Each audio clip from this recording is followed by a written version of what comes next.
रानी तुम्हारे पापा पुकारा और हम चले आए। कहाँ थे आप? कब से फोन लगा रही हूँ। और तुम्हें फोन की पड़ी है? जानती हो मेरे साथ क्या हुआ? क्या हुआ? बारात में आई लड़के ने मुझे घेर लिया और रानी का फादर नहीं बड़ा भाई ट्रीट कर रही थी। अरे घेर लिया मुझे। पापा मेरे आइडल थे, खुश मिजाज, ईमानदार और सबसे बड़ी बात मेरी माँ के प्रति वफादार। इसलिए जब मेरी शादी मनोज के साथ होने वाली थी, मैं भी यही प्रार्थना कर रही थी कि मनोज बिल्कुल मेरे पापा जैसा हो। मनोज, तुम्हारे फोन में ये किसका मैसेज है? कौन है ये लड़की? और तुम्हारे साथ इनडायरेक्टली सोने की बात कर रही है? और तुम? अरे रानी, तुम गलत सोच रही हो। देखो वो सिर्फ मेरी दोस्त है और दोस्तों में ऐसा मजाक चलता रहता है, आजकल जमाने में कॉमन है। तुम जानती नहीं हो। अगर मैं किसी लड़के के साथ ऐसी बात करूं तो? क्या बोली तू? तू मेरी बीवी है, हाथ में लेके बोला कर। कुछ मर्द ऐसे ही होते हैं, उनकी मर्दानगी पे तब चोट पहुंचती है जब उनकी बीवी उन्हें ऐसे आईना दिखाती है। मैं माँ बन के खुश थी, फिर अचानक ख्याल आया कि शायद एक पिता की जिम्मेदारियां मनोज को अच्छा पति बना दे। पर कैसे बनता? उसे अपनी अय्याशियों से फुर्सत ही कहाँ थी। और इसी दौरान मेरे पापा भी गुजर गए। जिंदगी की धूप छांव में शादी के 10 साल निकल गए, लेकिन अब इस रिश्ते में ऐसा पड़ाव आया जिसने इस रिश्ते की दिशा ही बदल दी।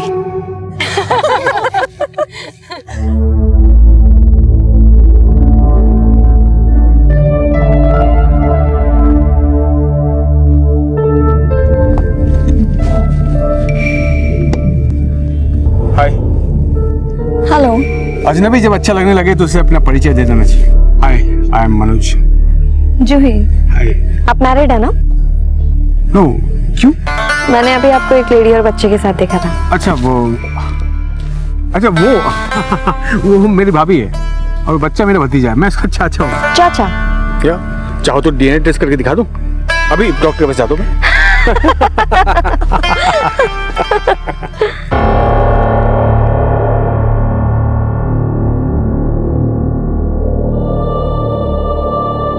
भैया के डेथ के बाद भाभी और यश की जिम्मेदारी मेरे ऊपर ही है। लेकिन मेरी भाभी बहुत ही सेल्फिश है। उन्हें लगता है कि अगर मेरी शादी हुई तो मेरी बेबी उससे सब कुछ हड़प लेगी। इसीलिए उन्हें मेरा किसी भी लड़की से बात करना बिल्कुल पसंद नहीं है। तुम मुझसे शादी कर लो। मैं बिल्कुल स्ट्रेट फॉरवर्ड हूँ। इससे पहले कि तुम्हारी भाभी हम दोनों के बीच में कोई प्रॉब्लम्स क्रिएट करे, मैं तुम्हें प्रपोज करने में कोई रिस्क नहीं लेना चाहती। So will you marry me? वैसे भी 4 दिन बाद मैं अपने घर वापस जा रही हूँ मुंबई, और ये 4 दिन हम दोनों एक दूसरे के साथ पूरी तरीके से गुजारेंगे, और इसी बहाने मेरा जयपुर घूमना भी हो जाएगा।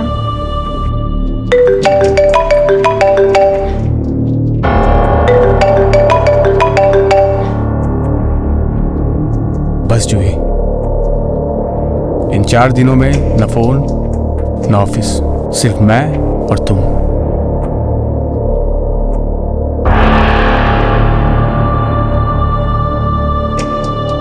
रानी उन खुशहाल बेटियों में से एक थी जो अपने प्यारे पापा की छवि अपने पति में देखने की ख्वाहिश रखती थी। लेकिन रानी की शादीशुदा जिंदगी की हकीकत उसके सपनों से बिल्कुल विपरीत थी। बेटी से बहू, बीवी और मां बनने तक एक औरत जो अपनी जिंदगी में बदलाव देखती है, वो पुरुषों की जिंदगी के मुकाबले कहीं ज्यादा चुनौती भरे होते हैं। ऐसे में अगर औरत को अपने जीवन साथी का सच्चा प्यार ना मिले तो उसकी जिंदगी कोरे संघर्ष के अलावा और कुछ नहीं रह जाती। और जब पति मनोज जैसा विश्वासघाती हो तो एक स्वाभिमानी औरत अपने आप को ऐसे मझधार में खड़ा पाती है जहां से लौटकर अपने मायके जाना भी उसके लिए आसान नहीं होता, और पति के साथ रहना भी। मनोज, चाय रेडी है।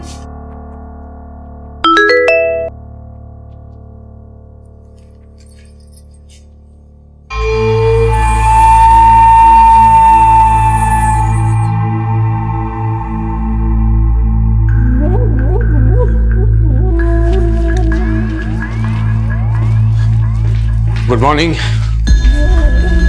चाय नहीं पीऊंगा, ऑफिस के लिए लेट हो रहा है। सुनो, रात को लेट आऊंगा आज, ठीक है? बाय।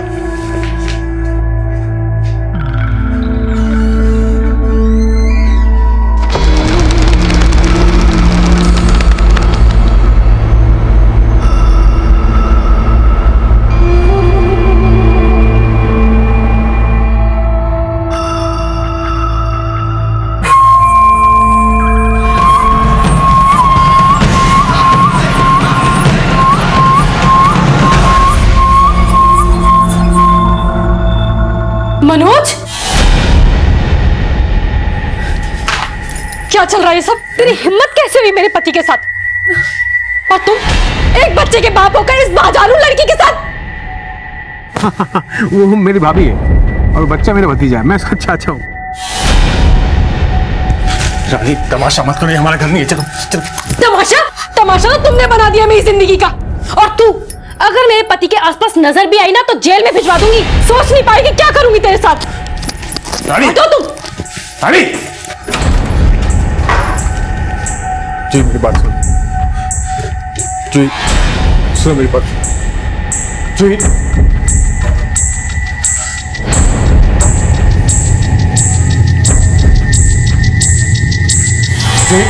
सुन मेरी बात सुनो। इस औरत ने मेरी जिंदगी नर्क बना रखी है, मैं इससे बिल्कुल प्यार नहीं करता। अच्छा, तुमने मुझे समझ के रखा है? हाँ, अगर तुम चाहते हो ना कि मैं तुमसे शादी करूं तो अगली बार मुझसे तभी मिलना जब तुम दोनों का डिवोर्स हो चुका। जूही, जूही, जूही, मत जा प्लीज। जूही,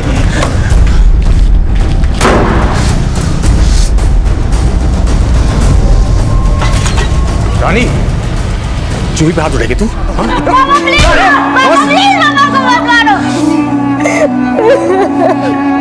मम्मा प्लीज तो ना।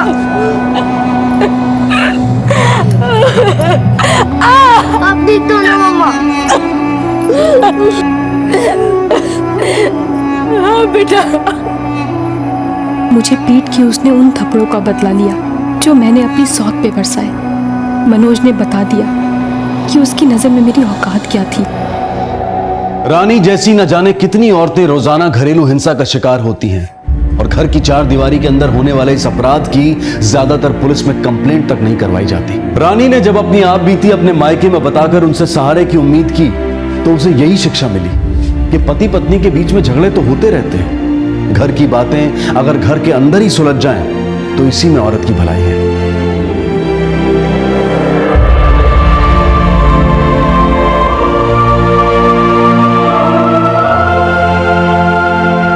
मिल के बताऊंगा ना तुम्हें, और मिलो तो सही। अच्छा फोन करते हैं।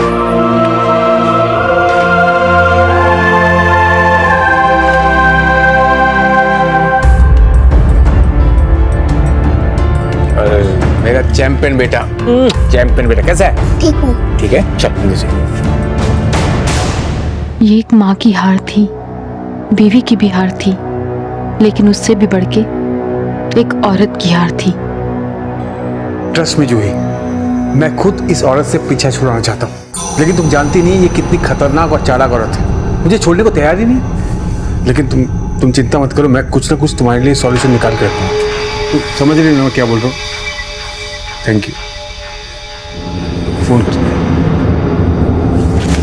जासूसी कर रही हो मेरी? जासूसी नहीं कर रही, तुम्हारी हालत को अपने हालात के साथ जोड़ के देख रही हूँ। तुम जूही के तलवे चाट रहे हो और मैं औकात में लेके बात कर। तुम्हारी औकात तो मेरी औकात से ही बदतर है। कहावत सुनी है तुमने? धोबी का कुत्ता ना घर का ना घाट का। तू मुझे कुत्ता बोलेगी? बता दो, रुक। क्या बोली तू? मुझे कुत्ता बोलेगी? दिखाता हूं मैं तेरी औकात। रानी, रानी को होश आ गया। मामा मैंने कहा था ना रानी को होश आ जाएगा, आज आ गया होश। देखो मामा, तुम बिल्कुल चिंता मत करो, हाँ? तुम जल्दी से रिकवर हो जाओगी। जब तक तू ठीक नहीं हो जाती मैं और कंचन तेरे साथ ही रहेंगे। हाँ भाभी, आखिर अपने ही तो अपनों के काम आते हैं ना। अरे ना भाभी, एक्सीडेंट की वजह से आपकी कमर पैरालाइज्ड हो गई है। लेकिन आप चिंता मत कीजिए, हम लोग हैं ना आपकी देखभाल करने के लिए। चले जाओ यहाँ से, मुझे किसी तरह के साथ नहीं चाहिए। जाओ तुम लोग, जाओ।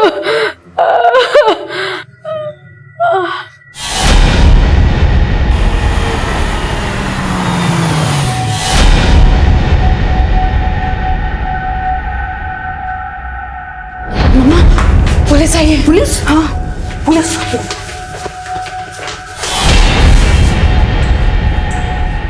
रानी,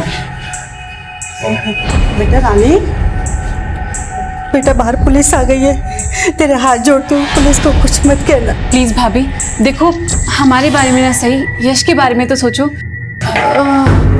अजय, अजय प्लीज बयान लेना आपको। ये सब कैसे हुआ आपके साथ?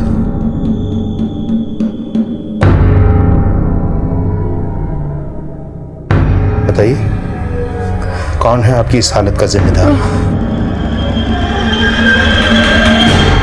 कोई जिम्मेदार नहीं है, मैं खुद जिम्मेदार हूँ। जी? मेरी लापरवाही के कारण हुआ।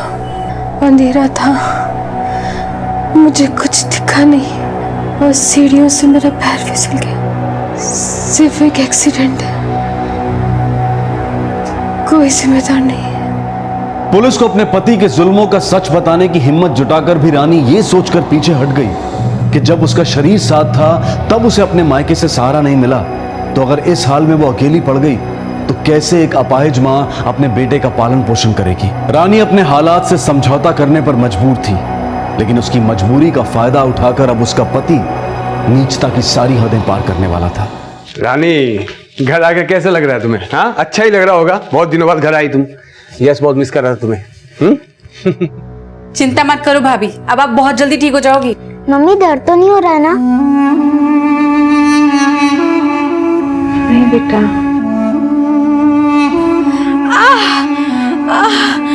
कंचन, मुझे बाथरूम जाना है। कंचन, कंचन, मैं क्या इसकी गंदगी साफ करने के लिए पैदा हुई हूँ? वो जो बेटा उसने बिस्तर गंदा कर दिया ना, तो हमें ही साफ करना पड़ेगा। जा बेटा, झेल ले कुछ देर और। जा कंचन, झेल ले बेटा और थोड़ा। क्या हुआ?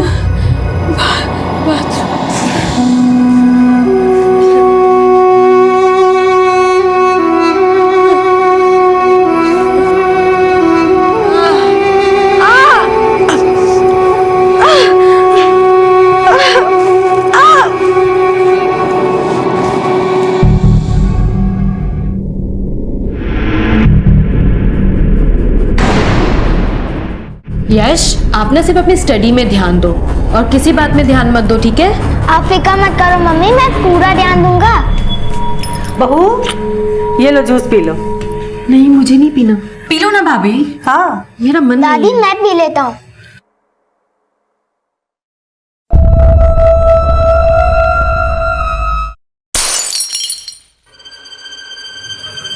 वो बेटा, आप बाहर जाओ। ठीक है मम्मा। वो बहू, उसमें क्या बर्फ थी, तो वो तबीयत खराब हो सकती थी बच्चे की। अगर आप लोगों की नफरत की वजह से मेरे बेटे को कुछ हुआ ना, तो आप में से किसी को नहीं छोड़ूंगी। कैसी बातें कर रही हो भाभी? माँ भला आपसे नफरत क्यों करेंगी? कंचन, मेरे साथ झूठा दिखावा मत करो। अगर आप लोग मुझे मारना चाहते हो ना, तो ला दो जहर, खुशी खुशी पी लूंगी, लेकिन ये दिखावा मत करो। पहले पति नहीं चाहता था कि मैं जिंदा रहूं, अब सास और ननद भी नहीं चाहते, लेकिन फिर भी मैं अब तक जिंदा थी। शायद इसमें भी मनोज की ही कोई चाल थी।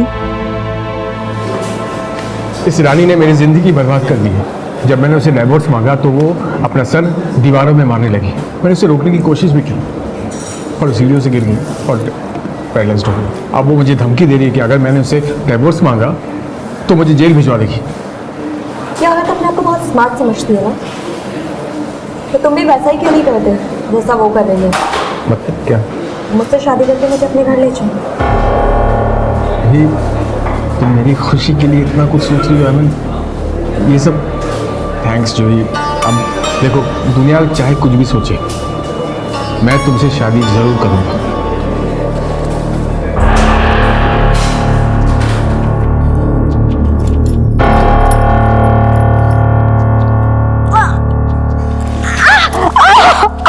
रानी, ओ रानी क्या हुआ? रानी, रानी, ओह, कुछ नहीं, संभल के, कुछ नहीं होगा रानी, कुछ नहीं होगा। मैं हूं ना। मामा और कंचन तुम्हारा ठीक से ख्याल नहीं रखते लगता है आजकल। देखो, मुझे लगता है कि तुम्हारी और यश की देखभाल के लिए अब उन पे डिपेंड नहीं रह सकते हम। मैं ये सोच रहा हूं कि क्यों ना मैं जूही से शादी कर लूं। तुम्हारा जो भी जवाब हो वो सोच के बता दो मुझे। जिसे बिकाऊ बोल के मैंने गाली दी थी, अब वही मेरी सौत बन के मुझे बिकाऊ कहेगी। मैं हाँ करती या ना करती, होना तो यही था। आज पहली बार दिल से आह निकली कि ऐसी जिंदगी से तो मौत ही अच्छी थी।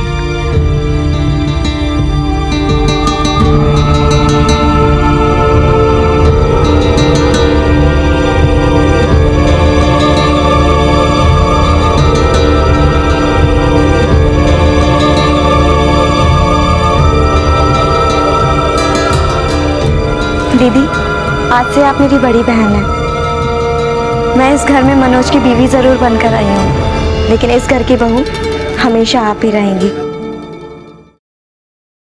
छोड़ो ना, अभी नहीं, प्लीज थोड़ा सब्र करो। आओ आओ।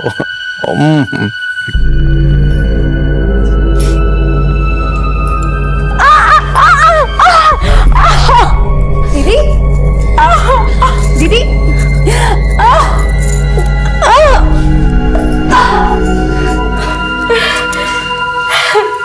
क्या जरूरत है दीदी खुद से उठने की?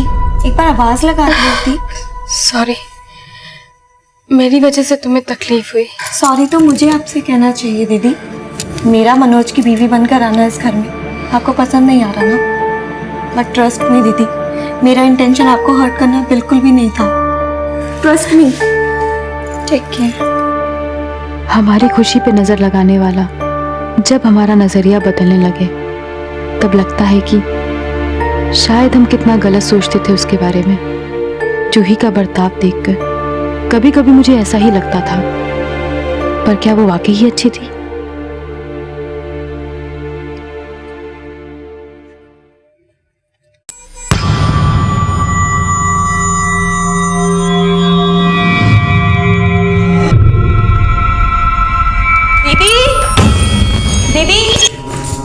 ओहो, और कितना पढ़ोगी?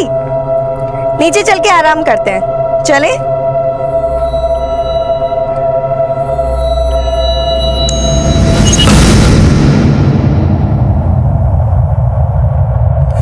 नमस्ते। बुरा मत मानना दीदी, पर मनोज ने ये अच्छा नहीं किया। पहली बीबी रानी के होते हुए वो दूसरी शादी कर लाया। पता है आपकी मोहल्ले भर में कितनी बदनामी हो रही है। दुनिया चाहे जो भी कहे मौसी, पर मैं तो बहुत खुश हूँ। रानी भाभी की देखभाल करने से मुझे तो मुक्ति मिली। अरे देखभाल ही करनी थी तो कोई नर्स ले आता। पहली बीबी के होते हुए दूसरी शादी करने की क्या जरूरत थी? क्या बात है जूही? मैंने सुना तुमने दिव्या से कुछ नहीं कहा है? ना सब कुछ करने के बाद भी मुझे क्या मिला? दुनिया मुझे तुम्हारी दूसरी बीवी कहती है। मुझे तो गुस्सा आ रहा है खुद पर। उस दिन मैंने उसे मर क्यों नहीं जाने दिया? किस दिन की बात कर रही तुम? तुम्हें नहीं पता, एक हफ्ते पहले जब घर में कोई नहीं था, मैंने अपने भाई को घर पर बुलाया था। वो छत पर बैठी थी। मैंने अपने भाई को कहा जाके गला दबा के मार दे, लेकिन उस दिन कंचन कॉलेज से जल्दी आ गई और मुझे मजबूरन उसे बचाना पड़ा। दीदी, दीदी, ओहो, और कितना पढ़ोगी?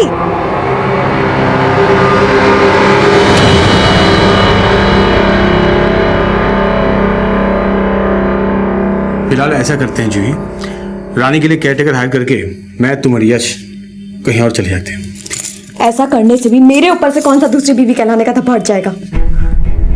हमें कुछ और सोचना होगा।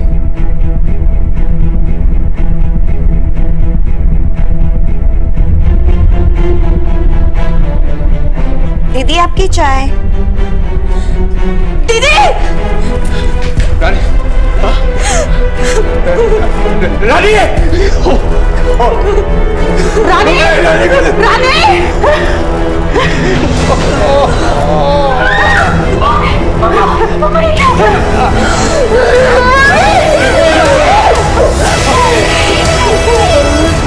रानी अपनी जिंदगी एक जिंदा लाश बनकर ही जी रही थी। उसकी हत्या ने उसकी मौत को महज एक औपचारिकता दी थी। यूं तो रानी का दम घोटने वाले कम नहीं थे, लेकिन फिर भी ये केस तब तक जिंदा था जब तक कातिल सबूत समेत पुलिस की गिरफ्त में नहीं आ जाते। लेकिन कुछ केसेस ऐसे होते हैं जिनके खुलासे इतना विचलित कर देते हैं कि उनका असर इंसान के जहन से ताउम्र निकल नहीं पाता। इस केस का खुलासा भी बेहद चौंका देने वाला था, जिसकी हकीकत को शायद वही महसूस कर सकता है जिसने रानी जैसी जिंदगियां बहुत करीब से देखी हों।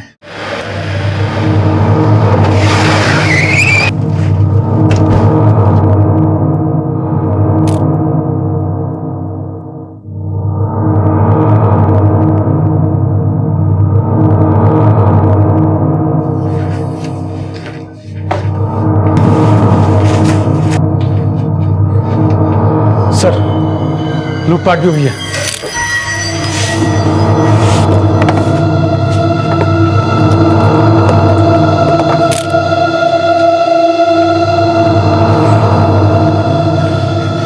जितने भी गहने कैश वगैरह गायब हुआ है, इनसे पूछ के नोट करो। सर, बॉडी को पोस्टमार्टम के लिए भिजवाने का इंतजाम। Okay sir.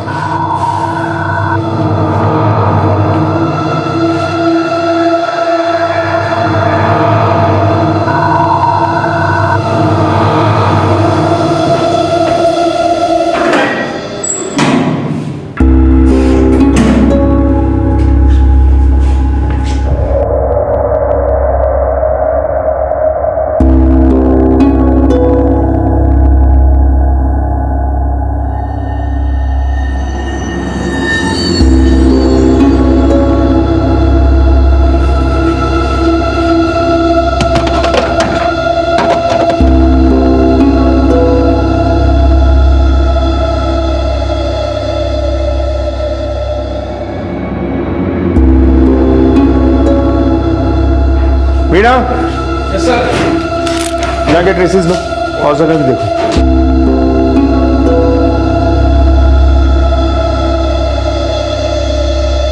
ये छत का दरवाजा आपने अभी खोला या हमेशा खुला रहता है? नहीं सर, छत का दरवाजा हम खुला छोड़ के ही सोते, वेंटिलेशन के लिए। सर, ये देखिए, ये बोतल इस फ्रिज के अंदर रखी हुई थी। इस बोतल पर ब्लड के ट्रेसेस मिले हैं।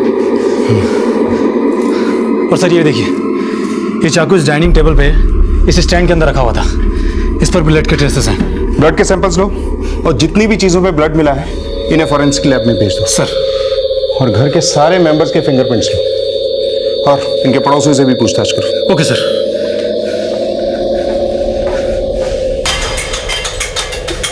सर, मैंने रानी के पड़ोसियों से पूछताछ की और कुछ खास इंफॉर्मेशन नहीं मिली है। पर हाँ, कुछ दिन पहले उस कॉलोनी के एक घर में चोरी हुई थी। शायद ये काम उसी चोर का हो। भला किसी चोर को एक अपाहिज से क्या खतरा हो सकता है जो वो रानी की जान लेता? छत का दरवाजा जानबूझ के खुला छोड़ा गया ताकि रानी की हत्या को चोरी के साथ जोड़ के घर वालों पे शक ना किया जाए। रानी के ससुराल वालों को बुलाओ। मुझे लगता है ये काम बाहर वालों का नहीं, घर वालों का ही है। सर, उस रात 11 बजे सो गया था। मेरी आंख सुबह जूही की चीख से खुली जब उसने रानी की डेड बॉडी देखी थी। रानी का कमरा ठीक तुम्हारे बराबर वाला है। रानी के साथ इतना बड़ा हादसा हो गया, तुम्हें उसकी चीख सुनाई नहीं दी? नहीं सर, एक्चुअली मैं बहुत गहरी नींद में था। रात को थोड़ी सी पी रखी थी सर मैं। सर, मैं और मम्मी तो सुबह 8 बजे गांव वापस जाने वाले थे। हम खुद हैरान हैं, ऐसे अचानक से ये सब क्या हो गया। एक बात बताओ, तुम्हारी भाभी के होते हुए भी तुम्हारे भाई ने दूसरी शादी की, क्यों? सर, मनोज ने ये शादी रानी की रजामंदी और कोर्ट की परमिशन लेके की थी। रानी को कोई एतराज नहीं था। सर, हमारे घर में ऐसा कोई नहीं है जो रानी भाभी को नुकसान पहुंचाए।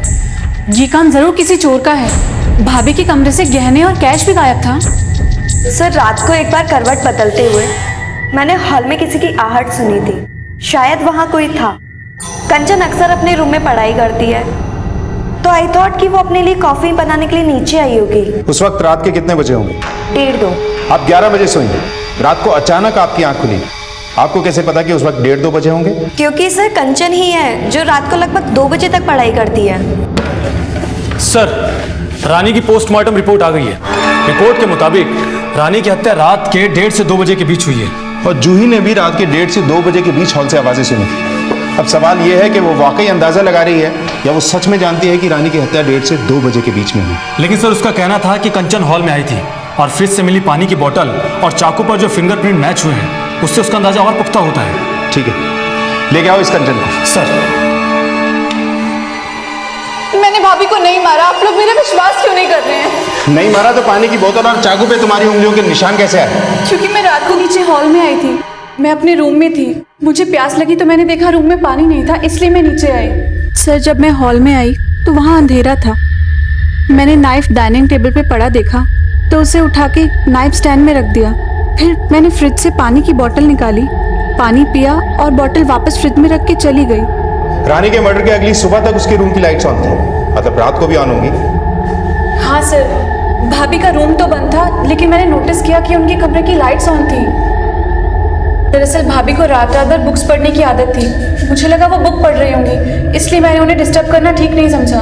ये सब तुमने हमें पहले क्यों नहीं बताया? मुझसे इस बारे में किसी ने पूछा ही नहीं, और इसका ये मतलब नहीं कि मैंने मर्डर किया है। सर मैं इनोसेंट हूँ, प्लीज मुझे घर जाने दीजिए सर। हमारे पास तुम्हारे खिलाफ पक्के एविडेंस हैं, हम तुम्हें नहीं छोड़ सकते। मैंने अभी आपको बताया ना, मेरे फिंगरप्रिंट्स वहाँ पर कैसे आए? हो सकता है तुम झूठ बोल रही हो। नहीं सर, मैं झूठ नहीं बोल रही हूँ। सर मैं झूठ नहीं बोल रही हूँ। सर प्लीज मेरी बात तो सुनिए सर प्लीज मेरी बात तो सुनिए, मैं झूठ नहीं बोल रही हूँ। माना कि कंचन प्रोफेशनल किलर नहीं, लेकिन इतनी बेवकूफ़ भी नहीं है कि अपने फिंगरप्रिंट्स पानी की बोतल और उस चाकू पे छोड़ दे। लेकिन एक और बात मुझे खटक रही है, मनोज और जूही का कमरा रानी के बराबर में है। जूही को हॉल में कोई आहट सुनाई देती है, लेकिन हत्या के वक्त निकली रानी की चीख सुनाई नहीं देती। सर हो सकता है कंचन ने रानी का मुंह दबा के गला काटा। ये स्केच किसका है? सर ये उसी चोर का है जिसने रानी के मर्डर से पहले उस कॉलोनी के अंदर चोरी की थी।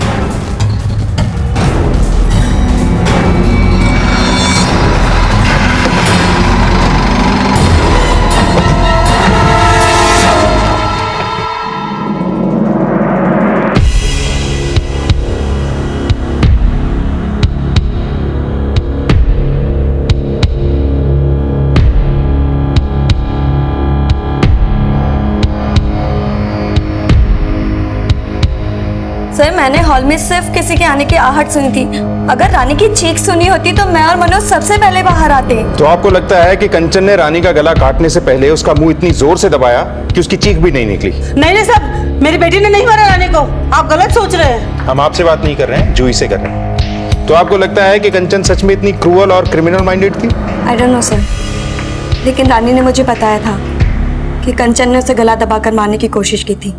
जो ही तुम्हें पता है, घर में तुम्हें सब पसंद करते हैं और अब तो मैं भी पसंद करने लगी हूँ। इसलिए तुम्हें एक बात बताना चाहती हूँ। कंचन ने एक बार तकिए से मुझे मारने की कोशिश की। सर कंचन के इस बिहेवियर से रानी बहुत परेशान थी। सब ये झूठ है, मेरी बेटी ने कभी ऐसा नहीं किया। मनोज बोल दो, मनोज बोलता क्यों नहीं तो? आप अपनी बेटी को बचाने की कोशिश मत कीजिए। चाकू पर कंचन की उंगलियों के निशान थे।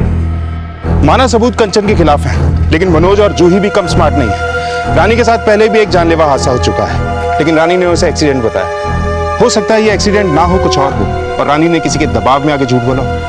एक काम करो। हाँ सर। रानी के फाइनेंशियल रिकॉर्ड चेक करो, जरा पता तो चले कि रानी की मौत से घर के किस सदस्य को क्या फायदा होने वाला था। Okay sir.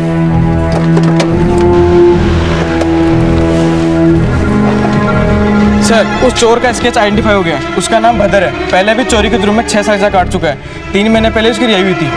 विकास सर, अपने सारे खबरियों को एक्टिवेट करो, भदर के ठिकाने का पता लगाओ, उसका जल्द अरेस्ट होना बहुत जरूरी है।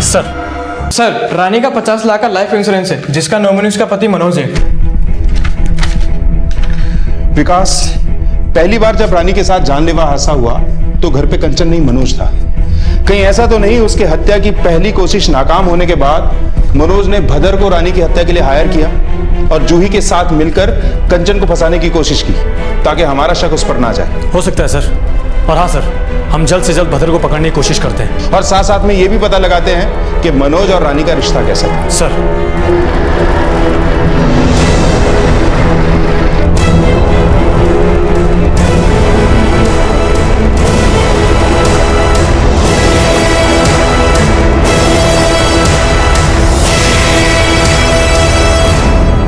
यश की मम्मी रानी बहुत परेशान रहती थी उसके पापा से, बहुत मारता पीटता था, बहुत दुखी रखता था उसको। प्रिंसिपल साहब, आप तो जानते हैं कि यश की मम्मी का कत्ल हो चुका है, लेकिन कुछ दिन पहले वो सीढ़ियों से गिर गई थी, जो हमें लगता है कोई हादसा नहीं था बल्कि किसी ने जानबूझकर उन्हें गिराया था।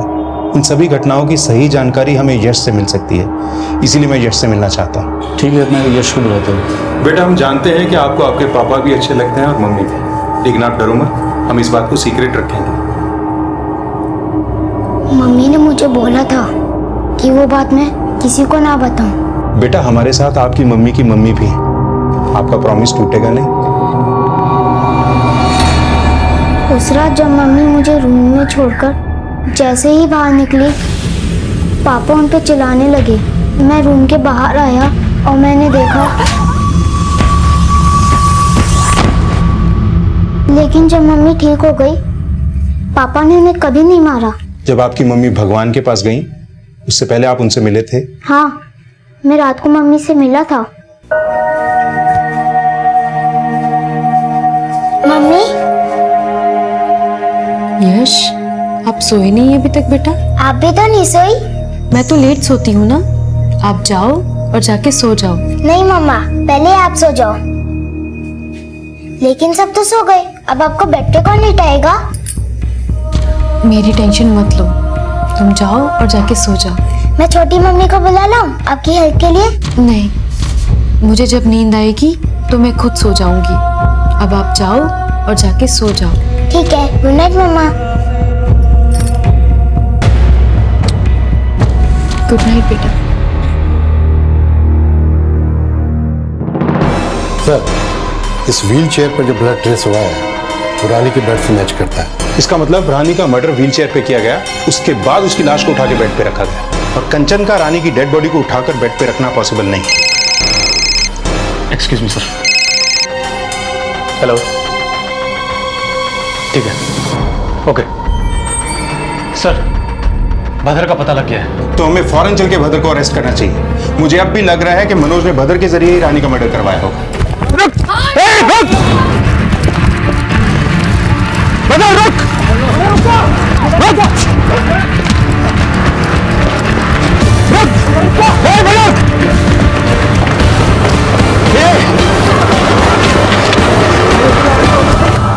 गौर से देख इसे और बता, 15 मई की रात तू इसके घर गया था?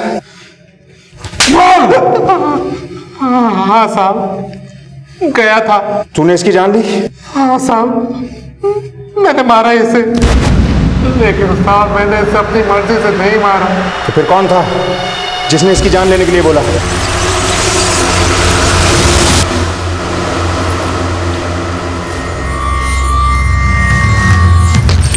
चिल्लाने की कोशिश की तो गला दबा दूंगा। तिजोरी की चाबी निकाल, चाबी निकाल। तुम्हें जो चुराना है चुरा लो, लेकिन बदले में तुम्हें मेरी जान लेनी पड़ेगी। अगर तुमने मेरी बात नहीं मानी तो मैं चिल्लाऊंगी, पकड़े जाओगे। मैडम ये आप, अगर तुम खुद को बचाना चाहते हो तो मार दो मुझे।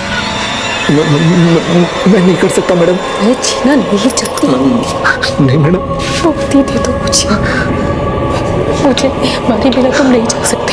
मैडम नहीं करती चोरी, जाने दीजिए मुझे। नहीं जा सकते, मार दो मुझे। जाने दीजिए मैडम प्लीज। मार दो मुझे, मुक्ति दे दो मुझे।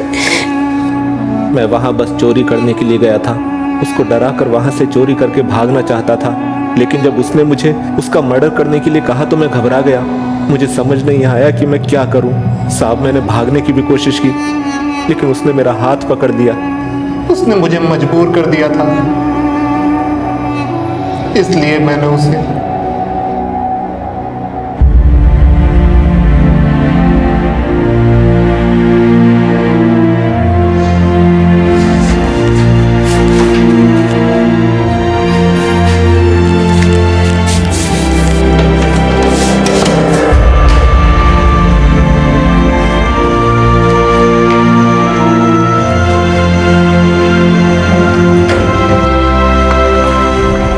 रानी की हत्या भले ही भदर ने की हो, लेकिन उसको इस हाल तक पहुंचाने वाले उसके अपने सगे संबंधी थे।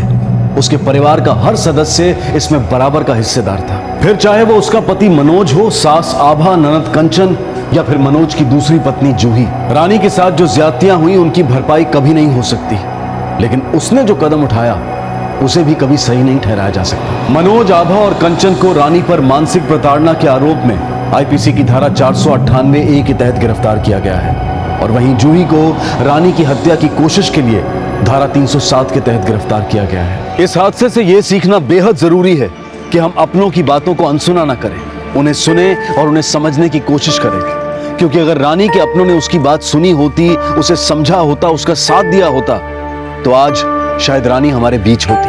अब मैं अनूप सोनी आपसे विदा लेता हूं। फिर मुलाकात होगी अगले एपिसोड में एक और चौंका देने वाले केस के साथ। तब तक अपना और अपने परिवार का ख्याल रखें और देखते रहें क्राइम पेट्रोल डायल 100। सबक एक को, सीख हम सबको। जय हिंद।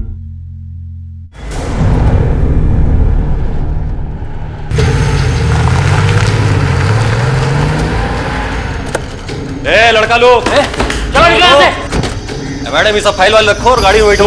बाबूजी गुम हुए हमरे, ढूंढना है उनको।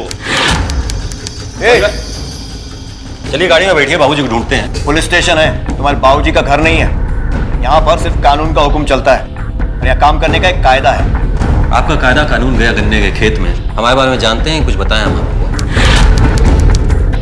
ठाकुर अंबरनाथ के सबसे छोटे बेटे शैलेंद्र सिंह हो ना, तो हम तो आपको पहचान गए। अब तुम भी जान लो। बकैती बंद करो और चुपचाप यहाँ बैठकर अपनी रिपोर्ट लिखाओ। जो जानकारी देनी है दो, कुछ पता चला तो बता देंगे। भैया जी हम आपसे पहले ही बोले थे, बड़के भैया को लेके आना चाहिए था। चुप है। ठीक है दरोगा जी, आज हम तबाह में बैठे हैं और हमरी जल रही है, तो खेल लेते हैं आपके तरीका से 2020। लिखो भाई, ये रिपोर्ट लिखो हमारी। हमारे पिताजी गए थे डॉक्टर के पास जोड़ों का दर्द दिखाने, और फिर रास्ते में कैला माता के मंदिर रुके, और तब से उनका कोई खबर नहीं है। ये अंबरनाथ सीतापुर गांव का है ना सर? कितनी दूर है यहाँ से? सर तकरीबन 20 किलोमीटर। लेकिन सर जैसा इसने बताया उस हिसाब से तो लगता है कि उसे किसी ने उठा लिया। लेकिन सर इस इलाके में अंबरनाथ को उठाने की हिम्मत, बात कुछ हजम नहीं हुई सर। सर या तो ये कोई बाहर का इंसान है, या फिर कोई पागल, या फिर कोई उससे भी ज्यादा पहुंच वाला। हाँ साहब, अंबरनाथ जी आए थे करीबन शाम को 5 बजे। माता जी का दर्शन किए और मंदिर का चंदा भी दिया, उसके बाद चले गए। कोई और था जिसने उनसे बात की हो या आकर मिला हो? नहीं साहब, वो तो सीधे आए, दर्शन किए और अपनी गाड़ी में बैठ के निकल लिए। ठीक है, मतलब ये बात तो पक्की है कि अंबरनाथ 5 के आसपास में मंदिर आया था। सुनो जी साहब। ठाकुर अंबरनाथ को जानते हो? हाँ साहब जानता है। कल यहाँ आए थे? हाँ साहब कल आए थे। जाते समय किस तरफ गए थे, देखा था? नहीं साहब, हमने तो ये नहीं देखा, लेकिन साहब यही सवाल कल एक लड़का कर रहा था। भैया अंबरनाथ ठाकुर को देखा क्या? मंदिर से निकल के कहाँ गए? अरे नहीं भैया, हम तो अपने ही काम में बिजी। शक्ल पहचान पाओगे?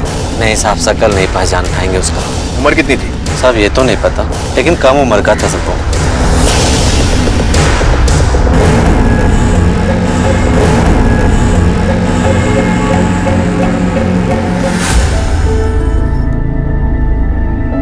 मालिश कर रहे हैं या मतलब निकाल रहे हैं? अब भला तुम्हारी इस हालत में क्या मतलब निकालेंगे हम? अरे तुम हंसती हो तो अच्छी लगती हो। तुम बताओ, तुम्हें मजा आ रहा है कि नहीं आ रहा है? छोड़िए आप, छोड़िए। आप हमारे पति हैं, इस तरह से पैर छुएंगे तो पाप पड़ेगा हमें। वाह, जब तक खाना नहीं खाएगा तब तक बड़ा कैसे होगा, है ना? बोलो बोलो, तुम बोलो। देखो ये सब कितनी बड़ी बड़ी हो गए, है ना? और जब बबुआ खाना खाएगा तो इतना।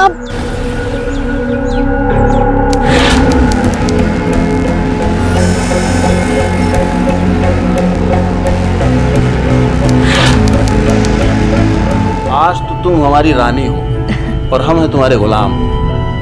और ये है हमारा मुन्ना, हमारा बेटा, हमारा राजकुमार। क्यों? बाबूजी आ गए, बाबूजी आ गए, बाबूजी आ गए, बाबूजी, बाबूजी आ गए। अरे बाबूजी, आओ बाबूजी। अरे कहाँ हो गया आपको? कहाँ चले गए थे? हट! अरे बाबूजी सुनिए तो। कमीने, हमें मरवाने की कोशिश की तूने। क्या हुआ है? अरे इसी ने उठवाया था हमें। 5 दिन तक एक काल कुठरिया में बंद करके रखा और का कुछ नहीं किया हमारे साथ। खाने को दिया ना पीने को। अरे पगला गए का? अरे पगला तो तू गया है। इसकी गोरी चमड़ी ने अंधा कर दिया तुझे। अरे तुमको बाप की हालत नहीं दिखती क्या? सोच जरा, 5 दिन तक हम कहाँ थे? बहुत अच्छी तरह जानते हैं हम कहाँ थे आप। प्रोग्राम ज्यादा हो गया तो थकान चढ़ गई आपके दिमाग के अंदर, समझे? इतनी बार बोले हैं हम कि उछल कूद अपनी उम्र के हिसाब से किया कीजिए, लेकिन ये बात दिमाग में घुसती नहीं है आपके। अम्मा लेके जाओ इन्हें। दर्द हो रहा है। तो तुम, अरे तुम लोगों की वजह से साला हमारी जान को कभी कुछ हो जाएगा। चलो निकलो यहाँ से, निकलो, मैं कहता हूँ चलो चलो, नहीं तो गोली मार देगा। चलो बाबूजी चलिए, अम्मा चलो, बाबूजी चलिए चलो।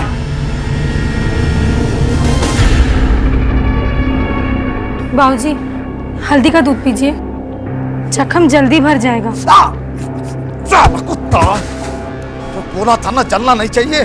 चल उठा तेरा सामान, भाग यहाँ से। अब बाबूजी दवा लगेगा तो जलेगा ना। बे हंसी की बात लग रही तुमको? एक काम तो तुमसे होता नहीं, निकम्मा कहीं का।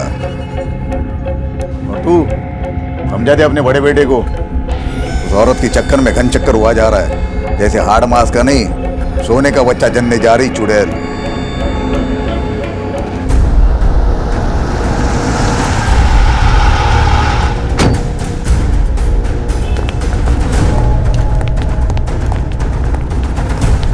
आपके बेटे ने आपके गायब होने की रिपोर्ट लिखाई थी, कहाँ थे 6 दिन से आप? दरोगा जी ये सब बात ना आप उस संध्या से वो क्या है दरोगा साहब, हमें कुछ याद नहीं है। तो पिछले 1 हफ्ते से हमारी याददाश्त जो है चली गई है। संध्या कौन है जिसका नाम लिया अभी? वो किसी का भी नाम ले, हम कह रहे हैं ना हमें याद नहीं। और ये चोटें ये कैसे लगी? अभी तो बता दिए, हमें कुछ याद नहीं है। कोशिश कीजिएगा कि जल्दी याद आ जाए, आपके लिए अच्छा होगा।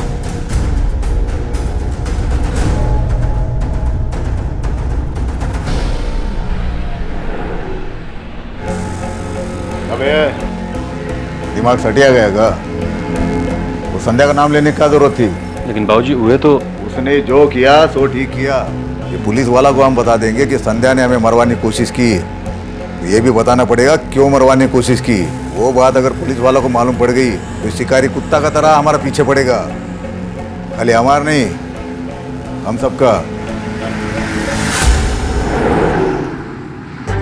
सफेद झूठ बोल रहा है। क्या फर्क पड़ता है सर, उसकी मिसिंग कंप्लेंट थी, अब वापस आ गई, केस क्लोज कर देते हैं सर। तुम समझ नहीं रहे हो शर्मा, अंबरनाथ के साथ कुछ हुआ है जिसे वो छुपा रहा है। इसका मतलब ये है कि वो खुद बदला लेने के मूड में है, यानी कि कोई बड़ा क्राइम हो सकता है।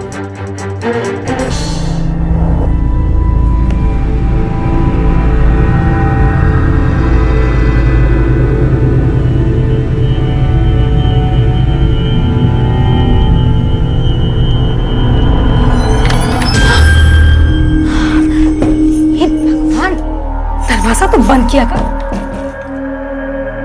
बिल्कुल पगली है।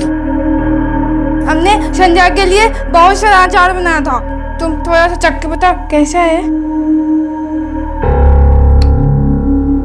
बाप रे, दबा कर खट्टा बनाया है, लेकिन उसको मजा आएगा। अच्छा लगेगा ना? आज शाम को देना उसे खाने में। तो कितने दिनों से ना ही नहीं है, जाकर ना अभी के अभी देख ले। अब के बार अगर मार खाई ना तो हम बचा नहीं पाएंगे, बोल दे रहे। ऐसे मार खाएगी?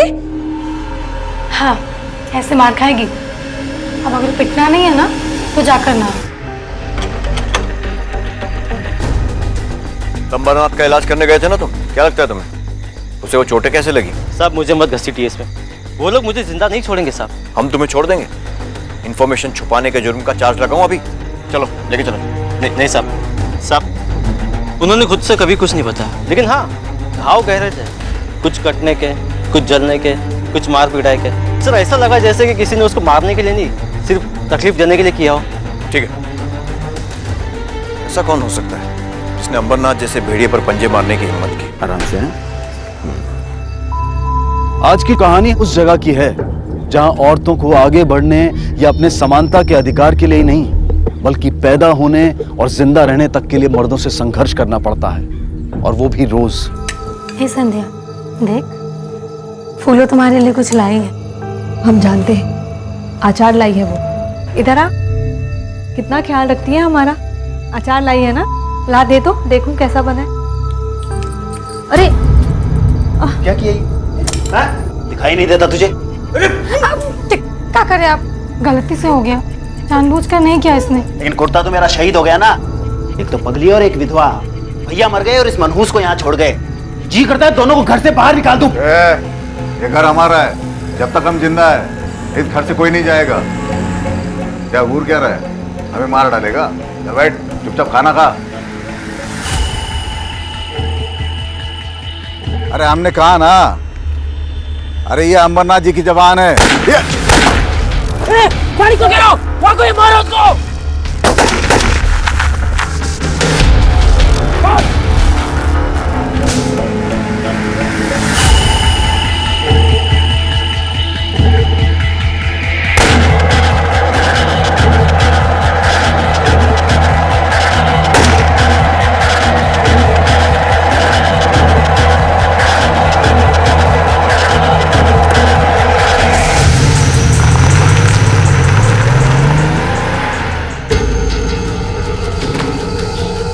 दरोगा, चल जल्दी से हमें अंदर कर दे। चल।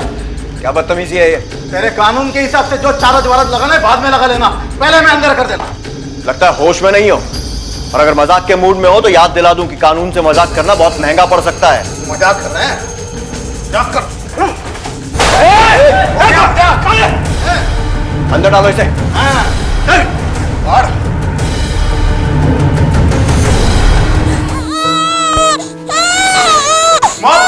बन गए हम। अरे बच्चा है, अरे मुन्ना हुआ हमारे, राजकुमार है। ये जाओ मिठाई लेके आओ, बाप बने हम। ये तो बड़ी खुशी की बात है। मुबारक हो, आपके यहाँ लक्ष्मी आई है। क्या कहा तुमने? लड़की हुई है हमको? अरे लड़की कैसे हो सकती है? वो सोनोग्राफी में तो कहा था कि लड़का होगा। हट साइड में।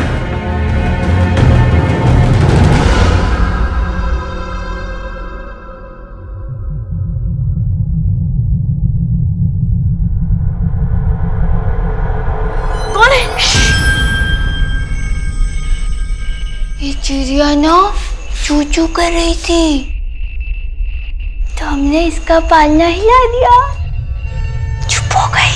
देखा? बोलो, तो आज रात यहाँ रुकेगी मेरे साथ? हमें बहुत डर लग रहा है।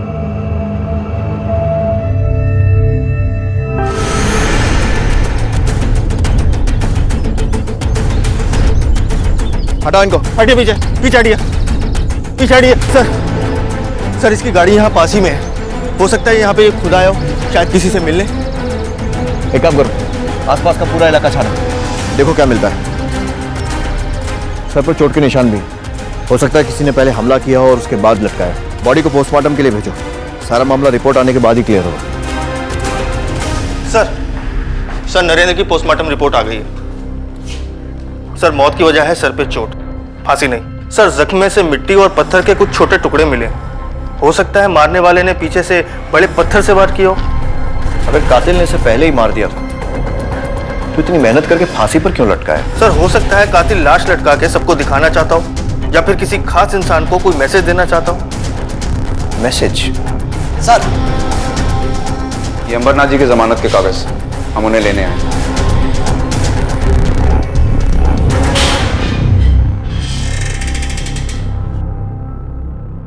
बात समझ नहीं आ रही शर्मा।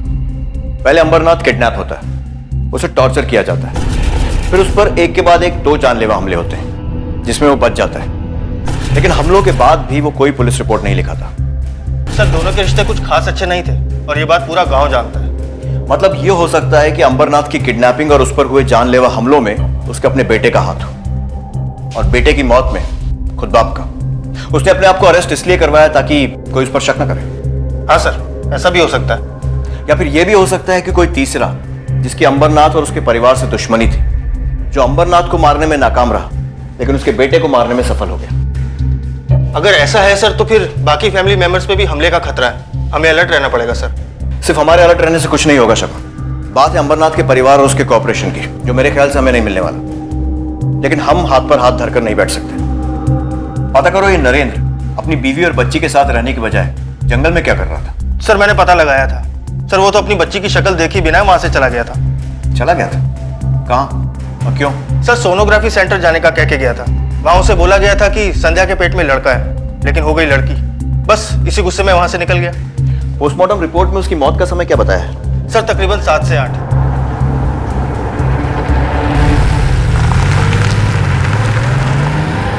इतना तो आपको पता ही होगा कि जन्म से पहले बच्चे का लिंग परीक्षण कराना कानूनन अपराध है। आपका क्लिनिक भी बंद होगा और जेल भी जाएंगी। सर, मुझे उनकी पत्नी ने ही कहा था झूठा रिजल्ट बताने के लिए। क्यों? सर, उन्होंने कहा था कि अगर बच्ची के घर वालों को सही रिपोर्ट के बारे में पता चल गया तो वो बच्ची को जान से मार देंगे सर। मैंने तो बस बच्ची को बचाने के लिए ऐसा किया था सर। सर, संध्या ने कहा कि एक बार बच्ची पैदा हो जाएगी तो उसे बचाने का वो दूसरा रास्ता कोई ना कोई जरूर ढूंढ लेगी। शर्मा, बात अजीब है और मुश्किल भी लगती है, मगर हो सकता है कि इस सारे किस्से के पीछे नरेंद्र की बीवी संध्या का ही हाथ हो सकता है। अपनी और अपनी बच्ची की जान बचाने के लिए संध्या ने ही ये सब खेल खेला हो। ऐसा हो सकता है, लेकिन अगर ऐसा है तो अंबरनाथ की रिहाई के बाद अगली विक्टिम वही हो। लेकिन जिस सफाई से अंबरनाथ पर हमले किए गए और उसके बाद नरेंद्र को मौत के घाट उतारा गया, ये तो पक्का है कि वो घर का ही कोई आदमी है। अब तुम देखना, हम तुम्हें कुछ नहीं होने देंगे। पहले हम कमजोर थी, अब तुम आ गई हो ना, हमारी शक्ति। हा? चाहे कुछ भी हो जाए, हम तुम्हें कुछ नहीं होने देंगे। सर, क्राइम साइट को दोबारा जांच करने के बाद तो कुछ नहीं मिला, लेकिन सर जहां से गाड़ी मिली थी वहीं कुछ ही दूर पर हमें ये पायल मिली। और नरेंद्र के बारे में कोई और खबर? सर, हमने पता लगाया, लेकिन हॉस्पिटल से निकलते हुए नरेंद्र को किसी ने नहीं देखा, ना ही किसी से मिलते हुए। पायल के डिजाइन को गौर से देखो शर्मा, काफी बारीक कारीगरी है और महंगी भी लग रही है। आसपास ज्यादा सुनार नहीं होंगे जो ऐसा काम करते हैं। मैं पता लगाता हूँ।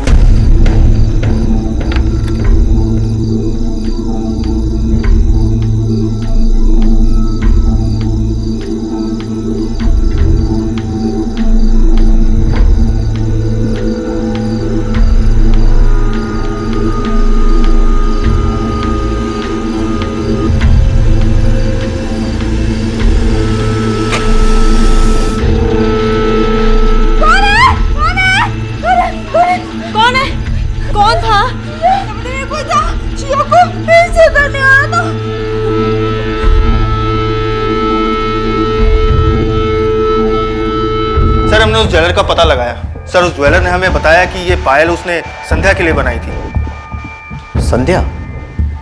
लेकिन जब नरेंद्र का खून हुआ तब संध्या अपनी बच्ची के साथ हॉस्पिटल में थी, घर के बाकी लोग भी उसके साथ थे, फिर संध्या वहां पर? सर, ऐसा भी तो हो सकता है कि ये मर्डर संध्या ने खुद ना करके किसी से करवाया हो। सर, उस घर की औरतों के पास ज्यादा पैसे तो होते नहीं है, तो हो सकता है उसने अपने जेवर उसे दिए हो और कातिल से अनजाने में वो पायल उन जेवरों से गिर गई हो। मतलब ये कि हो सकता है खुद के विधवा होने में शायद इस संध्या का ही हाथ हो। अब तो इससे मिलना पड़ेगा।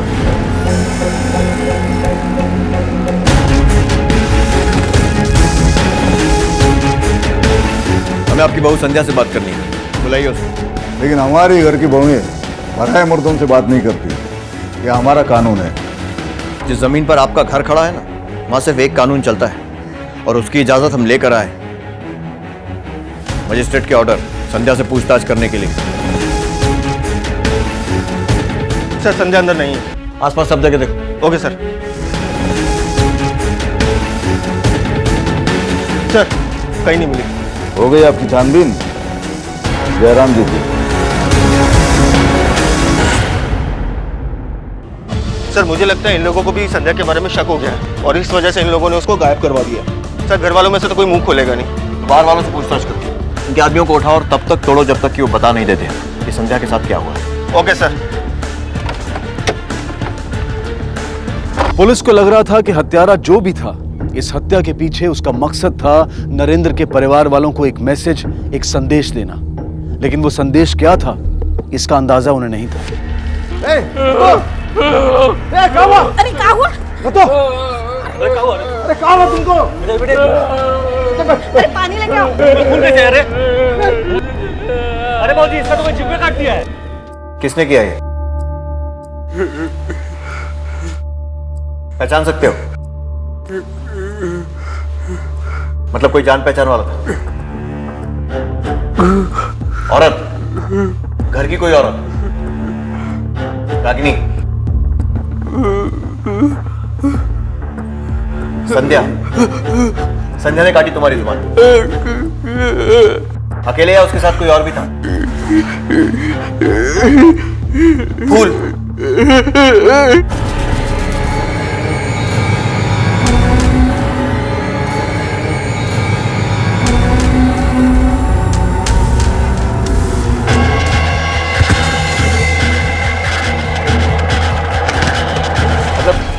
संध्या और फूलों ने मंदिर में शादी की और तुम्हारी जुबान काट दी क्योंकि तुमने उन्हें देख लिया था। सच बोल रहे हो या किसी के कहने पर कहानी बना रहे हो? सर कहीं ऐसा तो नहीं कि ये सारा कुछ संध्या और फूलों ने मिलके किया हो अपना रिश्ता बनाए रखने के लिए? अगर ऐसा है भी तो नरेंद्र के मरने की बात तो समझ में आती है, लेकिन अंबरनाथ को किडनैप करके टॉर्चर करना और फिर उस पर हमले करवाना कुछ कनेक्शन नहीं बनता। सर मुझे तो फूलों के पागलपन पे भी शक हो रहा है। कहीं ऐसा तो नहीं कि वो नाटक कर रही थी? अब जो भी सच है वो सिर्फ संध्या और फूलों ही बता सकते हैं। ये दोनों मुझे किसी भी कीमत पर चाहिए। आसपास के गांव के सभी खबरियों को अलर्ट कर दो और हर उस जगह पता करो जहां ये दोनों जा सकते हैं। Okay sir. ज्यादा दूर तक नहीं गई होगी संध्या, पूरा जिला छान मारो, जहां कहीं भी दिखे उसे घसीट के हमारे सामने लेके आना।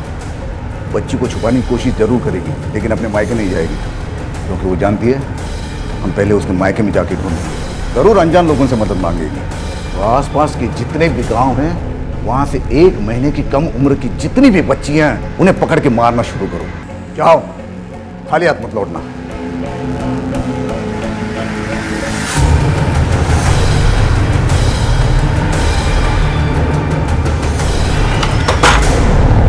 सुना थोड़ी लड़की की बच्ची हुआ है? हाँ? हम बड़े भारी से गद्दारी करेंगे। बड़े भारी बिटिया से बढ़ के हमारे लिए, हमारा विश्वास करो, यहाँ कोई बच्चा नहीं है। ठीक है चला।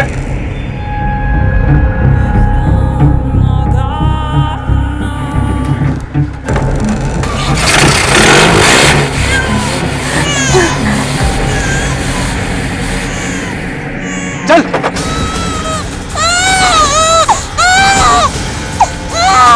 कोई नहीं है वहाँ, कोई बच्चा नहीं। अरे वहाँ कोई नहीं है। कोई नहीं, हम बच्चा नहीं देंगे। मेरा बच्चा नहीं, मेरा बच्चा। और बोलोगे झूठ? हाँ, मर गया ना बच्चा। अब पूरे गांव में ढिंडोरा पीटो और यह बोलो कि तुम्हारा बच्चा मर गया। और तब तक हर बच्चा मारे गए जब तक संध्या और उसकी बच्ची नहीं मिल जाती, समझे? ये कहानी और खूनी होती जा रही थी और राज और गहरा। संध्या और उसकी मासूम बेटी गायब थे, लेकिन पुलिस को शक था कि उनकी गुमशुदगी के पीछे उसका अपना परिवार है। इन गांव वालों की खामोशी ने पुलिस को हताश जरूर किया था, लेकिन पुलिस इतनी जल्दी हार मानने को तैयार नहीं थी और अब इस केस की बागडोर उस इलाके के सुपरिटेंडेंट ऑफ पुलिस ने खुद अपने हाथ में ले ली और आगे बढ़ने और मासूम बच्चों की हत्याओं को रोकने के लिए दूसरे रास्तों को ढूंढने की तैयारी शुरू की गई।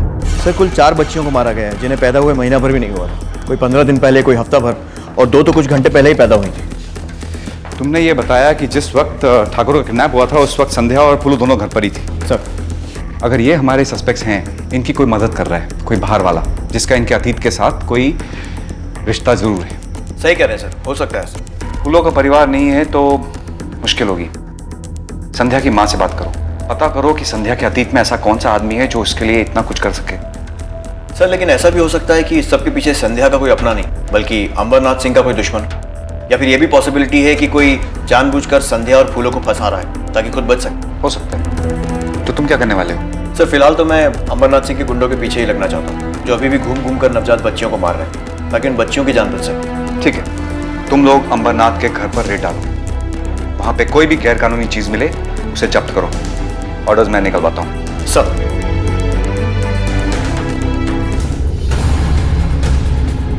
सर सारे हथियार लाइसेंसी है। हो गई तसल्ली? ये हथियार भी असली है, कागज भी असली है। तसल्ली तो तब होगी जब तुम्हें अंदर करूंगा, क्योंकि अब से तुम पर, तुम्हारे हर आदमी पर, तुम्हारी हर हरकत पर नजर रहेगी हमारी। एक गलत दांव तुम गए काम से। चलो।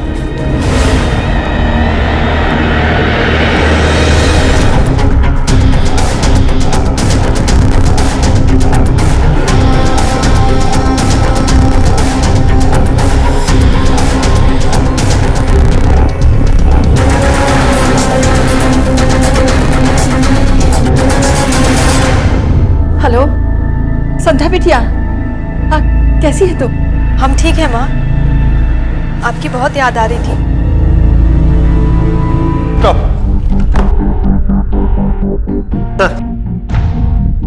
सर संध्या ने अभी अभी अपनी माँ से बात की इस नंबर से, किसी पीसीओ का है। फौरन टीम भेजो। Sir sir. रघु सर, मैं फूलों के बारे में सोच रहा था। संध्या के पास तो अजय है, वो इस घर की बहू है, नरेंद्र की बीवी थी। अगर उसे छुटकारा पाना चाहती होगी तो मर्डर करा दिया होगा। पर फूलों के पास कोई वजह नजर नहीं आ रही। सर फूलो उस घर से कभी बाहर नहीं निकलती थी, गांव वालों से भी कोई बातचीत नहीं होती थी उसके बारे में उस घर के लोगों के अलावा और कोई कुछ नहीं जानता। वो लोग हमें बताने से रहे। घर के मर्द अगर कुछ नहीं बता रहे तो शायद औरतों से पता चले। फूलो अनाथ थी जो हमारे घर नौकरानी बनकर आई थी बरसों पहले। जब तक वो बच्ची थी तब तक तो सब ठीक था, फिर जैसे ही वो जवान होती चली गई, मेरे पति और मेरे बेटे नरेंद्र की नजर उसकी जवानी टटोलने लगी और फिर एक दिन उन्होंने उसकी इज्जत पे हाथ डाल दिया।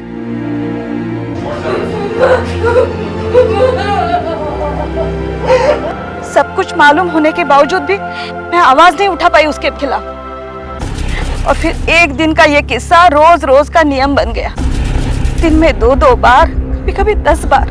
इसी के चलते वो वैसी बन गई जिसे आज है। फिर एक अजीबी तरीके से फूलो हमारे परिवार का हिस्सा बन गई। उसने आज तक जो सहा है ना सर, कोई और होता तो पगला जाता, ये भी पगला गई। क्या कर रही हो? ये वो राज है जो सब जानते हैं, पर जुबान पे लाने की हिम्मत किसी में नहीं। ये पायल पहचानती हैं? ये पायल तो संध्या की है, लेकिन ये पायल संध्या के पास नहीं थी। उसने ये पायल फूलों को दी थी। इस लड़की को पहचानते हो? हाँ सब पहचानते हैं इसको, हमारे फ़ोन करने आती है कभी कभी। कहाँ रहती है मालूम है? ये तो नहीं मालूम साहब, लेकिन इसी मोहल्ले में कहीं रहती है। एक काम करो, पूरा एरिया छान मारो। Yes sir. एक एक घर चेक करो, पता लगा वो लड़की कहाँ रहती है। Okay sir. ठीक है, ओके। ये सुनो, इस लड़की को देखा है? नहीं सर। ठीक है,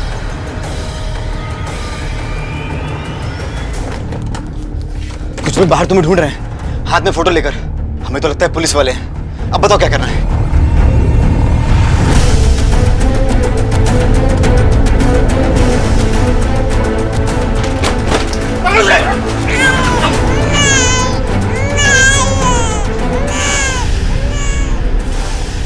पहले भी 2 बार हम मां बन चुके थे, पर हमारा बच्चा गिरवा दिया था क्योंकि वो लड़कियां थी। तीसरी बार हम ये सब नहीं झेलना चाहते थे। हमें बच्चे को जन्म देना था, इसलिए अपना मुंह बोला भाई की मदद से हम अपना ससुर अमरनाथ को उठवाए। क्या दुश्मनी है हमारे साथ? संध्या, उसी के कहने पर विशेष पूजा हो रही है तुम्हारी। भूलना मत, उसके सामने नजर झुका के रखना। साहब, हमने 6 दिन अंबरनाथ को मारा पीटा ताकि उसे सबक मिले और उसके दिल में डर बैठ जाए, बस। ताकि उसको ये ना लगे कि वो अकेला ही इस जंगल का शेर है। हम तो उसकी आंख में निकलवाना चाहते थे। एक टांग भी काटने को बोला था दीदी ने, तब वो जरूर डर जाता। और अगर वो हमसे डर जाता तो बाकी सारे लोग भी हमसे डर जाते और सब सीधा हो जाते। पर वो पहले ही वहां से भाग गया। इसलिए तुमने उस पर कई बार गोलियां भी चलवाई। हमने कोई गोली नहीं चलाई सर, हमारे पास तो बंदूक भी नहीं है। हमारी तो खुद की जान पे आई हुई थी। हम तो अपनी जान बचाकर भाग रहे थे, इसलिए हम अपनी बच्ची को लेकर उसी रात वहां से भाग गए। ख्याल रखना। वहां से भागने के बाद हम अपना मुंह बुला भाई के घर में छुपकर रहने लगे। हमें अपनी बच्ची की जान बचानी थी साहब। और तुम्हारी और फूलों की शादी, उसकी क्या कहानी है? क्या? फूलों और हमारी शादी? ऐसा भी कभी होता है क्या? फूलों ने तो हमें सिर्फ वहां से भागने में मदद की थी साहब, उसके बाद हमें उसे आज तक नहीं देखा। लेकिन तुम फूलों के करीब जरूर थी। क्या लगता है तुम्हें, क्या अंबरनाथ पर गोली चलाने में फूलों शामिल है? साहब, वो खुद को ही नहीं संभाल पाती थी, दूसरों को क्या गोली मारेगी साहब? जिस जगह नरेंद्र की लाश मिली है, वहां से हमें वो पायल मिली जो तुमने उसे दी थी। हो सकता है पहले कहीं गिर गई होगी। फूलों की तो आदत ही थी यहाँ वहां भटकने की साहब। अगर उसने कुछ नहीं किया है तो गायब क्यों है वो? कहाँ है? हमें कुछ नहीं पता इसके बारे में साहब। साहब कहीं उन लोगों ने उसके साथ? वो तो हम पता लगा ही लेंगे, लेकिन जब तक ये मामला सुलझ नहीं जाता है तुम यहीं रहोगी हमारी कस्टडी में, अमरनाथ को किडनैप और टॉर्चर करने के जुर्म में। और ये तुम्हारे लिए भी अच्छा रहेगा, छुपना नहीं पड़ेगा तुम्हें। साहब, मेरी बच्ची तुम्हारे साथ ही रहेगी। अगर संध्या सच बोल रही है तो नत्थू झूठ क्यों बोल रहा है? और उसकी जीप किसने काटी? कहीं ऐसा तो नहीं है कि ये नत्थू और फूलो आपस में मिले हुए हों? फूलो पागल होने का नाटक कर रही हो, मौके की तलाश में हो। नरेंद्र और अंबरनाथ ने उसके साथ जो किया शायद उसका बदला लेना चाहती हो। सर अगर ऐसा है तो ये काम वो अकेले नहीं कर सकते। इस तरह से अगर सोचा जाए तो कोई ना कोई तो उसकी मदद कर रहा था, या तो नत्थू या फिर कोई और। हाँ शर्मा, क्या? ठीक। सर, सीतापुर के पास एक सड़ी हुई लाश मिली है। ओह माय गॉड, एक और लाश। पता करो किसकी है and keep me updated. Sir.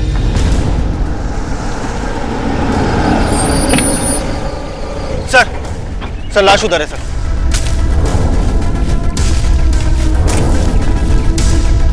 Sir ये देखिए, 2 पाँव में से 1 पाँव में पायल है। ये बिल्कुल वैसी पायल है जैसी नरेंद्र की गाड़ी के पास मिली थी।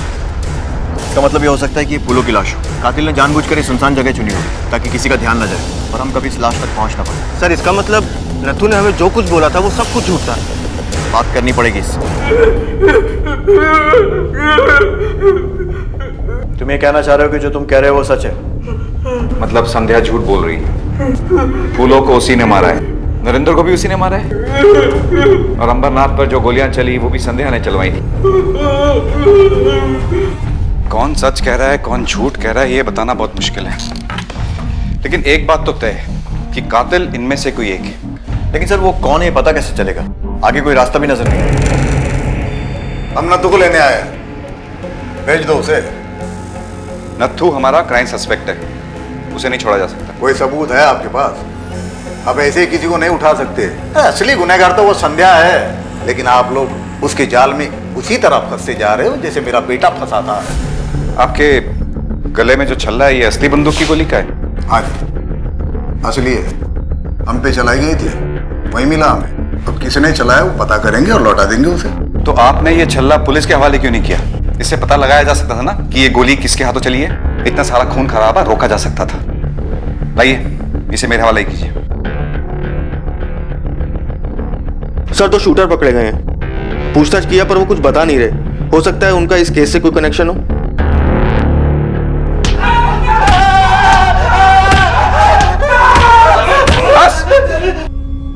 उठो। सर हमने कुछ नहीं किया सर। चुप, बंदूक के साथ पकड़ गया ना तुम लोग। और ये देखो गोली भी मिल चुकी है। सिर्फ 2 मिनट लगेंगे पता लगाने में कि ये बंदूक किसकी थी। और फिर सोच लो, एक आदमी पर गोली चली है और 2 लोगों का मर्डर हुआ है। किसने किया मर्डर? सर हमें नहीं मालूम सर, हमने सिर्फ गोली चलाई थी अमरनाथ पे सर। किसके कहने पर गोली चलाई थी? किसके कहने पर गोली चलाई? सर शैलेंद्र। इस गोली पे हमने अपने पिताजी का नाम लिखा था साहब, लेकिन जहां तक पहुंचना था कम वक्त पहुंच नहीं पाई। 2 बार कोशिश की लेकिन नाकाम रहे। लेकिन क्यों क्यों मारना चाहते थे अपने ही बाप को? सब कुछ के लिए, जो भी उनके पास है सब कुछ चाहिए था हमको, लेकिन कहाँ भाव देते हैं हमको। सबके सामने मजाक उड़ाते हैं हमारा। बे हंसी की बात लग रही तुमको? एक काम तो तुमसे होता नहीं, निकम्मा कहीं का। लेकिन अंबरनाथ को मारने में तुम असफल रहे, इसलिए नरेंद्र को मार दिया। कैसे मारा उसे? क्या बात कर रहे हैं साहब, हम काहे मारेंगे उनको? क्या भला हो जाएगा हमारा? पिताजी तो फिर भी जिंदा रहेंगे ना। सर नरेंद्र के भाई शैलेंद्र और संध्या के भाई रोहित दोनों के कॉल रिकॉर्ड्स आ गए। लगता है दोनों ही सच बोल रहे हैं, क्योंकि जिस दिन नरेंद्र मरा शैलेंद्र अपने घर में ही था। पड़ोसियों ने भी उसे देखा और रोहित की लोकेशन उस जगह के आसपास कहीं भी नहीं है जहां नरेंद्र की हत्या हुई थी। अगर ये दोनों सच बोल रहे हैं इसका मतलब अब सिर्फ नत्थू बचा है, जिसकी बातों का सच होने का कोई सबूत नहीं हमारे पास। अब वक्त आ गया है कि उससे हम अपने ढंग से सवाल जवाब करें।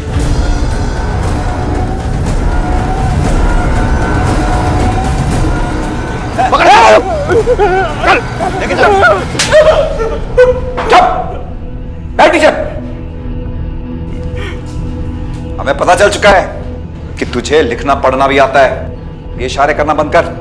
चल पेन पेपर ले और सारी कहानी सच्ची सच्ची लिख, वरना में और भी तरीके आते हैं सच गुलवाने के। चल लिख। हम बचपन से चाहते थे फूलों को। 15 सालों से उस घर में उसके साथ जो कुछ हुआ है सब अपनी आंखों से देखा, लेकिन कुछ नहीं कर पाए। डर भी लगता था अंबर से। उसने और उसके बेटों ने तनातनी होने लगी तो लगा कि इसका फायदा उठाया जा सकता है। फिर जिस दिन फूलों ने संध्या की भागने में मदद की, हम भी उसके पीछे पीछे गए। काहे घबरा रही है? हम ही तो हैं। फूलो, तुमको एक बात बताएं, किसी से कहोगी तो नहीं? वो नरेंद्र है ना, को हमने मारा है। बताए किसके लिए? तुम्हारे लिए। संध्या और फूलों की शादी का झूठा किस्सा सोचा। फूलों तो मर ही चुकी थी और संध्या भी भाग गई थी। कोई नहीं था जो सच बताता, और लगा कि अगर संध्या पकड़ी भी गई तो सब हमारा भरोसा करेंगे। कोई नहीं मानेगा कि हमने खुद अपनी जीभ काटी है और हम बच जाएंगे। लेकिन ऐसा हुआ नहीं। और जानते हो ऐसा क्यों नहीं हुआ?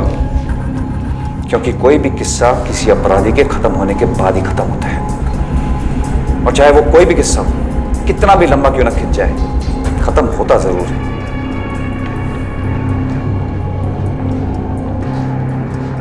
और इस तरह इस जुर्म की कहानी का अंत हुआ।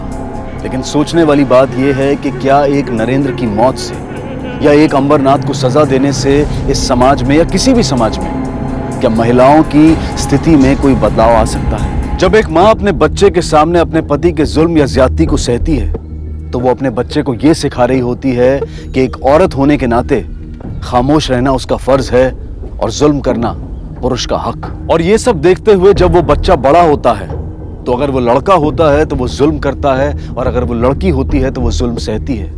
और ये किस्सा, ये सिलसिला यूं ही चलता रहता है। एक मर्द को कभी उसके हक के बारे में बताने की जरूरत नहीं होती, और ना ही एक औरत को उसके फर्ज के बारे में। इसलिए अब अपने बेटे को उसके फर्ज को निभाना सिखाएं और अपनी बेटी को अपने हक की रक्षा करना। बदलाव आकर ही रहेगा। अब मैं अनूप सोनी आपसे विदा लेता हूं। फिर मुलाकात होगी अगले एपिसोड में एक और चौंका देने वाले केस के साथ।